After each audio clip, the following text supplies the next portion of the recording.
ನಮಸ್ಕಾರ friends, welcome to my channel. ನಾನು ನಿಮ್ಮ ರಶ್ಮಿ. ಇವತ್ತು ನಿಮಗೆ ಶುಂಠಿ ಕ್ಯಾಂಡಿ ಮಾಡೋದನ್ನ ಹೇಳ್ತಾ ಇದ್ದೀನಿ.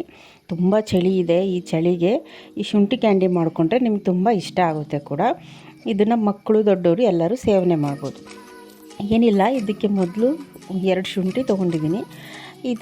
ಇದನ್ನು ಸಿಪ್ಪೆ ತೆಗೆದು ವಾಶ್ ಮಾಡಿದ್ದೀನಿ. ತುಂಬ ಚೆನ್ನಾಗಿ ತೊಳಿಬೇಕು, ಮಣ್ಣೆಲ್ಲ ಇರುತ್ತೆ. ತೊಳೆದ ಮೇಲೆ ಈ ರೀತಿ ಚಿಕ್ಕದಾಗಿ ಕಟ್ ಮಾಡ್ಕೋಬೇಕು. ಕಟ್ ಮಾಡಿಕೊಂಡು ಇದನ್ನು ಮಿಕ್ಸರ್ ಗ್ರೈಂಡ್ರಲ್ಲಿ ಪೇಸ್ಟ್ ಮಾಡ್ಕೋಬೇಕು. ಈಗ ಈ ಸಲ ತುಂಬ ಚಳಿ ಬಂದಿದೆ, ಗಂಟ್ಲು ಕೆರೆತ, ಕೆಮ್ಮು ತುಂಬಾ ಆಗಿದೆ ಎಲ್ರಿಗೂ.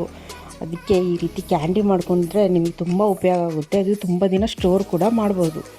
ಏನಿಲ್ಲ, ಈ ಶುಂಠಿನ ಮಿಕ್ಸರ್ ಗ್ರೈಂಡ್ರಿಗೆ ಹಾಕ್ತಾಯಿದ್ದೀನಿ. ಇದಕ್ಕೆ 3 ಲವಂಗ ಮತ್ತು 4 ಮೆಣಸು ಹಾಕಿದ್ದೀನಿ. ಇದು ಆಪ್ಷನಲ್ಲು. ಇದನ್ನು ಹಾಕ್ಕೊಂಡ್ರೆ ಸ್ವಲ್ಪ ಫ್ಲೇವರ್ ಇರುತ್ತೆ. ನೀವು ಪುದೀನ ಕೂಡ ಹಾಕ್ಬೋದು. ಪುದೀನ ಹಾಕಿದರೂ ಚೆನ್ನಾಗಾಗುತ್ತೆ. ನಾನು ಹಾಕಿಲ್ಲ ಅಷ್ಟೇ. ಇದು ನೀವು ಅದನ್ನು ಆಪ್ಷನಲ್, ನಿಮಗೆ ಬೇಕಿದ್ದರೆ ಹಾಕೋಬೋದು. ಇದನ್ನು ಫೈನ್ ಪೇಸ್ಟ್ ಮಾಡಿ. ಪೇಸ್ಟ್ ಆಗ್ತಾ ಇಲ್ಲ ಅಂದರೆ ಬೇಕಿದ್ರೆ ಒಂದು ಸ್ಪೂನಷ್ಟು ನೀರು ಹಾಕಿ ಪೇಸ್ಟ್ ಮಾಡಿ. ಇದು ಪೇಸ್ಟ್ನ ಒಂದು ಪ್ಯಾನ್ಗೆ ಹಾಕಿ 1 ನಿಮಿಷ ಬಾಡಿಸ್ಬಿಟ್ಟು ಆಮೇಲೆ ಇದಕ್ಕೆ ಬೆಲ್ಲ ಹಾಕಿ ಇದು ಕ್ಯಾಂಡಿ ಥರ ನೀವು ಪಾಕ ಮಾಡ್ಕೋಬೇಕು. ಈಗ ನಾವು ಚಿಕ್ಕಿ ಹೆಂಗೆ ಮಾಡ್ತೀವಲ್ಲ, ಪೀನಟ್ ಚಿಕ್ಕಿ, ಆ ರೀತಿ ಇದನ್ನು ಕ್ಯಾಂಡಿ ಥರ ಮಾಡ್ಕೋಬೇಕು. ಇದೆಲ್ಲ ಪ್ರೋಸೆಸ್ಗೆ ಒಂದು 10 ರಿಂದ 15 ನಿಮಿಷ ಹಿಡಿಯುತ್ತೆ.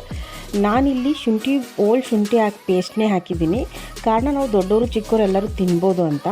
ಈಗ ಚಿಕ್ಕ ಮಕ್ಕಳಿಗೆ ಶುಂಠಿ ಬಾಯಲ್ಲಿ ಬಂದರೆ ಇಷ್ಟ ಆಗಲ್ಲ ಅನ್ನೋರು ಇದನ್ನು ನೀವು ಪೇಸ್ಟ್ ಮಾಡಿದ ಕೂಡಲೇ ಇದು ರಸ ತೆಗೆದು ಕೂಡ ಮಾಡಬಹುದು.